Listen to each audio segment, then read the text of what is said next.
encontraram o livro de Neemias, capítulo 9, versículo 38. Por causa de tudo isso, estabelecemos aliança fiel e o escrevemos. E selaram nos nossos príncipes, os nossos levitas e os nossos sacerdotes. Capítulo 10, verso 1. Os que selaram foram Neemias, o governador, filho de Azarias, de Acalias e Zedequias. Agora eu quero convidá-los, irmãos, a lerem o verso 28. O resto do povo e os sacerdotes, os levitas, os porteiros, os cantores, os servidores do templo e todos os que se tinham separado dos povos de outras terras para a lei de Deus, suas mulheres, seus filhos e suas filhas, todos os que tinham saber e entendimento. Até o versículo 28, este capítulo 9, o capítulo 10, fala de uma aliança com Deus, um pacto com Deus, que está sendo restaurado pelo povo de Israel. Um povo que foi levado para o exílio da Babilônia, inclusive pelo próprio Deus, como um castigo de juízo, para corrigir este povo. E agora estavam regressando da Babilônia para Jerusalém novamente. E eles aprenderam sobre a lei de Deus. E foi ensinado para eles sobre os mandamentos do Senhor. E eles então oraram com os levitas, reconhecendo que pecaram contra o Senhor. E agora no versículo 38, eles fazem uma aliança, um compromisso estabelecido, por escrito, assinado e selado. Este compromisso de aliança é um documento público que eles fizeram. E neste compromisso, eles mostram a sua distinção. Eles falam no que eles creem e o que eles vão fazer crendo na lei de Deus. Eles assumem um compromisso público. Domingo passado, este foi o tema de que pessoas que querem viver uma aliança restaurada precisam estar comprometidos com a aliança. Eu dei o exemplo do casamento, de uma pessoa que quer viver uma história de amor, quer constituir uma família, mas não quer estar comprometido no casamento. É contraditório. Quer ter uma família, mas não quer ter o compromisso da aliança, do pacto que é o casamento. A mesma coisa é na vida com Deus. Se você quer viver como povo de Deus e experimentar de um relacionamento com Deus, é preciso entender que o povo de Deus se compromete com esta aliança. E eles fizeram isso. E eu gostaria só de relembrar aí alguns termos deste compromisso que eu falei domingo passado. São 4. Primeiro, andar na lei de Deus. Versículo de número 29 do capítulo 10. Eles iriam obedecer os estatutos, obedecer os juízos, obedecer a lei de Moisés. Eles iam fazer isso. Eles iam viver obedecendo a lei de Deus. O segundo termo da aliança e do compromisso que eles fizeram está no versículo 30. Nada de jugo desigual. Significa que eles não iriam mais fazer aliança com povos de outra terra. A principal forma que isso acontecia no Antigo Testamento era pela união de famílias, casamentos. O grande problema é que quando alguém que tinha aliança com Deus, de amar um único Deus, de servir um único Deus, se casava com uma pagã, uma estrangeira, povo de outra terra, ele trazia para sua casa também os seus ídolos e a sua outra religião. E o povo de Israel, então, abandonava o Senhor para servir a ídolos. E foi isso que levou o povo de Israel para a Babilônia. Por isso, meu irmão e minha irmã, não faça aliança com o mundo. Não se alie a um pacto com as trevas. Não faça aliança com o paganismo. O jugo desigual é um exemplo disso. O terceiro termo deste compromisso é guardar o dia do Senhor. No caso do Antigo Testamento, o dia de sábado. No versículo de número 31, eles prometem que se vierem um comerciante vender grãos para eles, ou comprar os seus produtos no dia de sábado, eles não comprarão e não venderão. Significa que, embora o povo de Israel esteja no crescente fértil, num lugar estrategicamente importante do Oriente Médio, que liga a Ásia, Mesopotâmia, ao Egito, continentes gigantes. E para a rota mais fácil e mais prática era por Israel, era por Jerusalém. Os estrangeiros não tinham o dia do Senhor para guardar, mas o povo de Deus tinha. Então eles estão dizendo, ainda que a gente não lucre com a venda dos nossos produtos, ainda que a gente não compre aquilo que a gente precisa, nós vamos guardar o dia do Senhor. Nós vamos fazer mais. Nós vamos dar o descanso da terra. Nós vamos perdoar as dívidas no 7º ano para o bem daqueles que são mais pobres. E tudo isso tem a ver com o dia do Senhor. Hoje nós vivemos em época em que as pessoas não priorizam o domingo, que é o sábado cristão. Porque Jesus ressuscitou nesse dia, e a partir de então a igreja primitiva de Atos dos Apóstolos e os próprios apóstolos passaram a guardar o domingo como sabá, o dia do Senhor. Hoje a igreja moderna não prioriza o dia do Senhor. O dia do Senhor é uma possibilidade se houver tempo. A prioridade é a atividade física, a prioridade é o churrasco, a prioridade é o clube, a prioridade é o futebol que vai passar na televisão. Priorize o dia do Senhor. Prepare-se para estar junto com a comunidade do povo de Deus, para adoração, para culto. E última característica é o cuidado com a casa de Deus. Eles colocaram um termo na aliança, no versículo 32 até o versículo 39, de que tudo aquilo que seria necessário para a manutenção do serviço, do culto, da adoração, do templo, dos sacerdotes, dos levitas, eles iriam manter.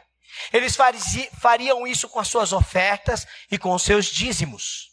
Isso significa que eles estavam comprometidos com a causa local.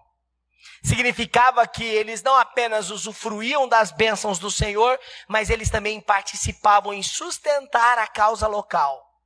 E olha que interessante, o final do verso 39 diz assim: assim não desampararíamos a casa do nosso Deus. A igreja, o membro da igreja tem compromisso com a causa local. Ele sustenta a vida da causa local.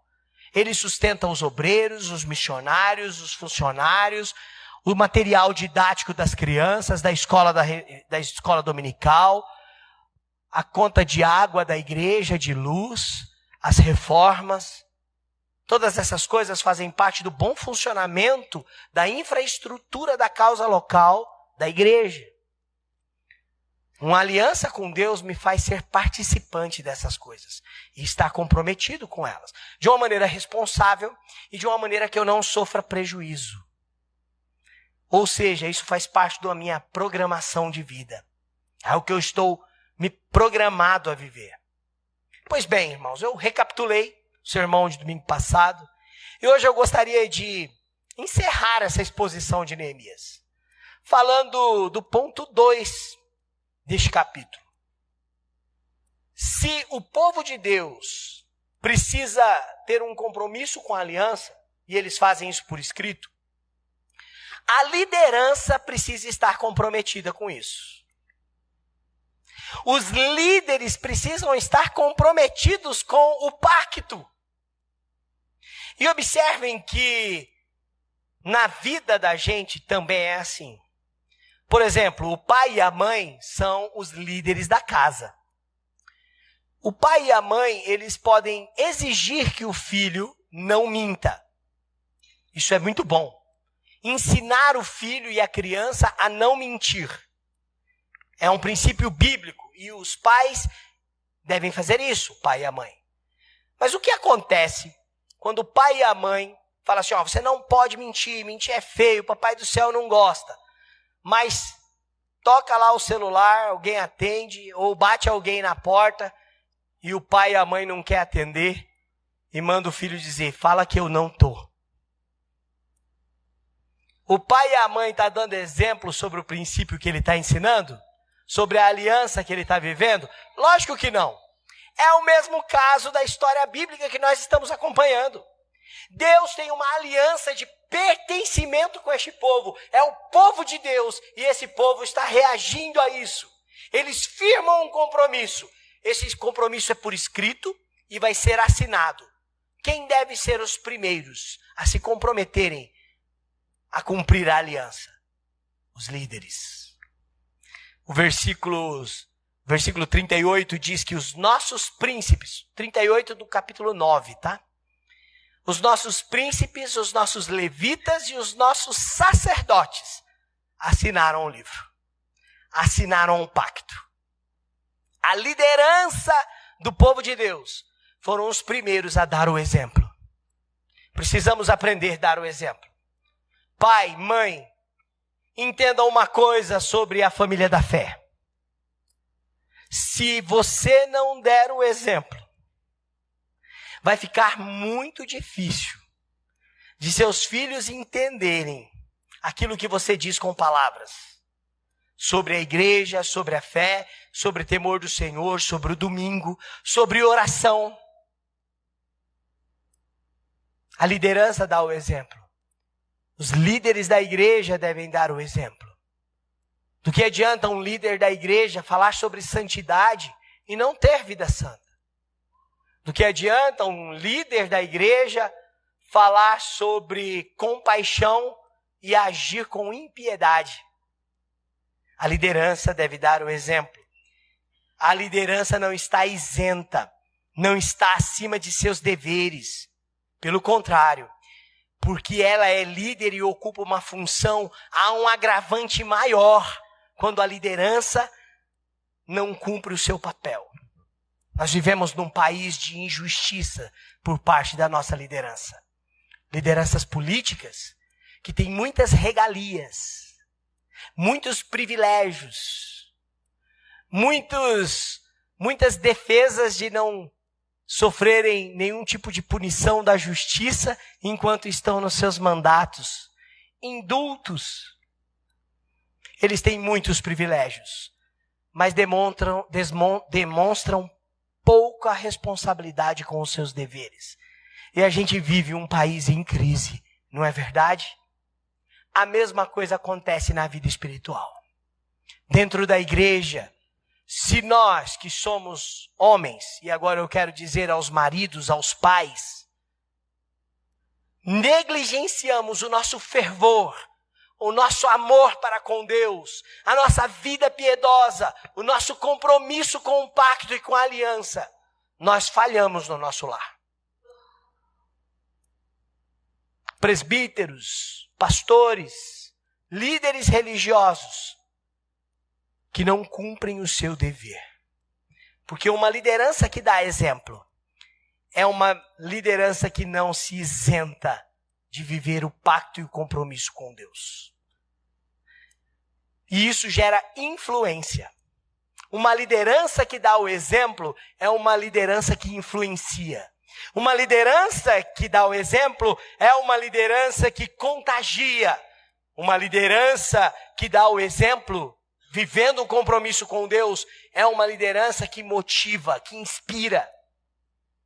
Observe a influência desses líderes. No capítulo 10, no versículo 28, diz que o resto do povo, versículo 1, o governador assina, depois os sacerdotes assinam, depois os levitas assinam, depois os líderes, os prefeitos locais assinam.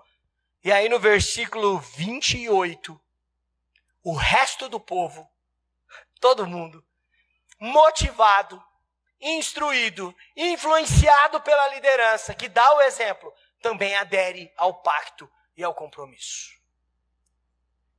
É preciso olhar para o Evangelho, porque o Evangelho nos cobra isso. O apóstolo Paulo escrevendo para Timóteo, um jovem pastor, na primeira carta, no capítulo 4, versículo 12, ele diz: Timóteo, ninguém despreze a tua mocidade. Pelo contrário, Timóteo, é bonito isso. Torna-te padrão dos fiéis. Entre os fiéis, Timóteo, seja um padrão de como servir a Deus. Ele vai dizer: seja um padrão na palavra, no procedimento, nas atitudes, né? No amor, na fé e na pureza.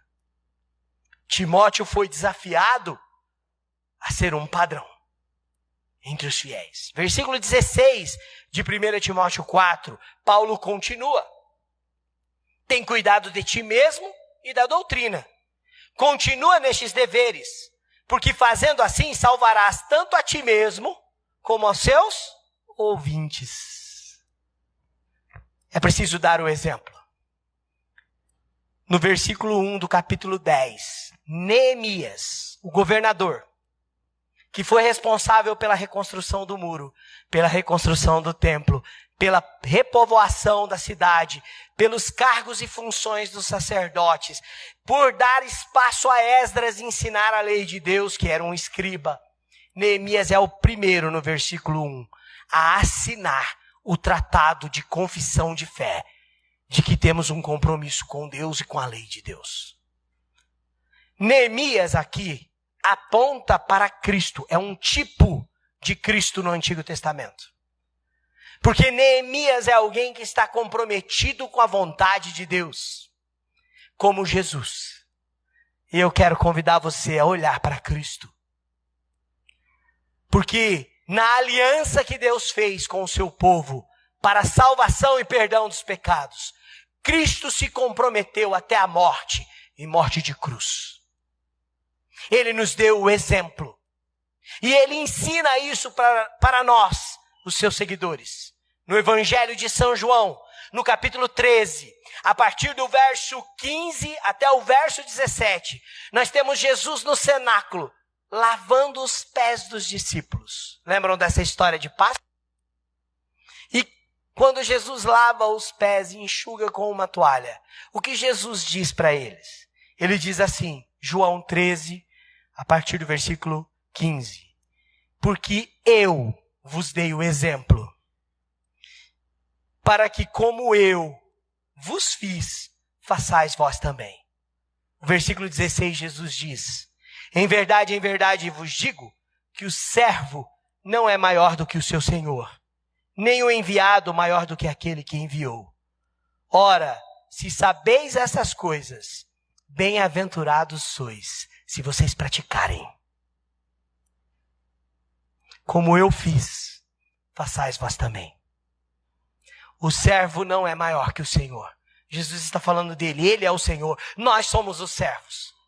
Ele nos dá o exemplo de servir e de nos comprometer com a aliança de Deus.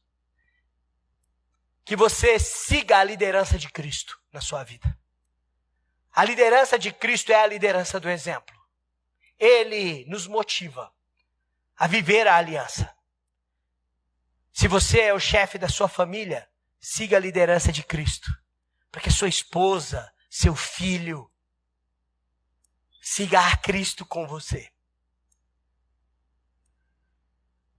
Um terceiro passo dessa renovação da aliança está no versículo 28 também, que nós já lemos.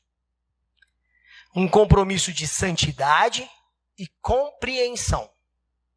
Entendimento. Eu quero ler para vocês um trecho desse versículo 28. Eu vou ler, na verdade, ele todo. O resto do povo, os sacerdotes, os levitas, os porteiros, os cantores, os servidores do templo, e todos os que tinham se separado dos povos de outras terras. Eles se separaram para quê? Para a lei de Deus.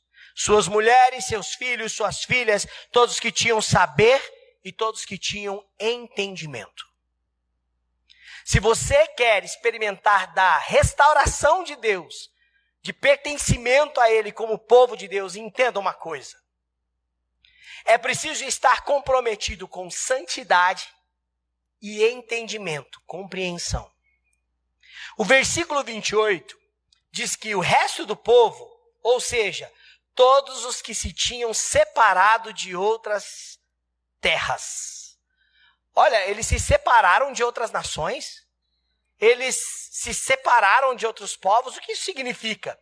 Será que significa algum tipo de nacionalismo, racismo do povo judeu? Não, não é isso que significa. O texto deixa bem claro que eles se separaram para a lei de Deus. É a ideia do que significa ser santo. O significado de ser santo é ser separado. Mas não é apenas separar algo para ficar alienado. É separar para um uso exclusivo. E aqui o texto deixa isso bem claro. Ser santo é ser separado para um uso exclusivo. Eles vão dizer aqui, e todos que se separaram dos outros povos para a lei de Deus. O que significa que este povo que firmou a aliança e o compromisso com Deus, eles se separavam daqueles que não serviam à lei de Deus. Significa que eles não eram influenciados por quem não amava a lei de Deus, por quem não conhecia a lei de Deus. Eles seriam influenciados e separados por aqueles que serviam à lei de Deus, que amavam a lei de Deus, que dedicavam a sua vida ao mandamento do Senhor. Ser santo é ser separado para Deus. Vocês já tiveram a oportunidade de ler um texto bíblico do apóstolo São Paulo, em Romanos 12, versículo 2, onde ele diz, e não vos conformeis com este mundo, não tomem a forma deste mundo. É isso que é ser separado. Eu sou separado, santo, para o uso exclusivo da palavra de Deus. Eu gosto muito de pescar. Procuro os grandes peixes. Adoro estar na beira do mato e diante de um grande rio. Amo aquela expectativa esperançosa, cheia de confiança, de amarrar a linha no anzol, que tipo de chumbada usar, qual tipo de isca adequada naquela época para aquele peixe, o que será que o peixe está comendo, que tipo de peixe tem nesse lugar. A pescaria proporciona uma contemplação muito gostosa e relaxante para mim. Um dia eu estava pescando e pousou perto do lugar onde eu estava uma bela garça. Uma garça grande, branca. E ela voou com as asas abertas, pairando. E tinha um lodo, um brejo, perto da onde eu estava. E essa garça pousou ali, dentro daquele lamaçal, daquele brejo, cheio de mato, cheio de lodo. Havia uma espécie de barreiro onde os animais iam ali deitar. E ela passou o dia comigo. Enquanto eu ficava nas tentativas dos grandes peixes e só pegava lambari, ela passou o dia comendo moluscos, mariscozinhos, pequenos peixes. Passou o dia ali. De vez em quando ela voava e depois voltava. E sempre ia para o mesmo lugar. Um lugar sujo, escorregadio, lamacento. Mas eu não vi aquela garça suja de barro. Ela estava sempre branca, limpa. O crente é assim também. O crente é igual uma garça. Vive com um pé no mundo corrompido, pervertido, pagão, que não quer saber de compromisso com Deus. Ele vive neste mundo, mas ele não se contamina neste mundo. Ele se mantém limpo, puro, separado. Quando você vê uma garça suja de barro e de lama, é porque ou ela foi atacada por um predador, ou porque ela está doente. Geralmente as garças mantêm a sua plumagem pura, limpa. Este povo fez um compromisso com Deus. Isso envolvia santidade. Eles se separaram dos outros povos, não porque eram melhores. Eles se separavam dos outros povos por causa da lei de Deus, para servir a Deus. A influência era da lei de Deus e não das pessoas ao seu redor. Nós precisamos nos comprometer com Deus assim, irmãos. Vivemos num mundo em que a lei de Deus não é prioridade, em que a lei de Deus tem sido colocada em dúvida, em que a lei de Deus tem sido questionada. Nós vivemos num mundo onde a lei de Deus é desprezada, mas é preciso haver santidade, uma separação do nosso compromisso, porque nós temos um compromisso com a lei do Senhor. Agora veja bem, esse compromisso requer entendimento. Logo após o escritor dizer que eles se separaram dos povos das outras terras para a lei de Deus, ele diz: mulheres, filhos e filhas, eles aderiram, todos aqueles que tinham entendimento, compreensão. Não significa que só aqueles que têm compreensão podem fazer parte da aliança, mas significa que aqueles que entendem precisam assumir o seu papel na aliança em favor dos menores, dos filhos e das filhas. Estes que entendem, que podem ter entendimento da lei de Deus, que compreendem a lei de Deus, não podem ser negligentes em assumir este compromisso. O apóstolo Paulo chama isso de culto racional. E Romanos capítulo 12, versículo 2. Por isso, meu irmão e minha irmã, inclua as mulheres, aqui no caso as esposas, que era o contexto do mundo antigo. Inclua os seus filhos dentro da aliança de Deus.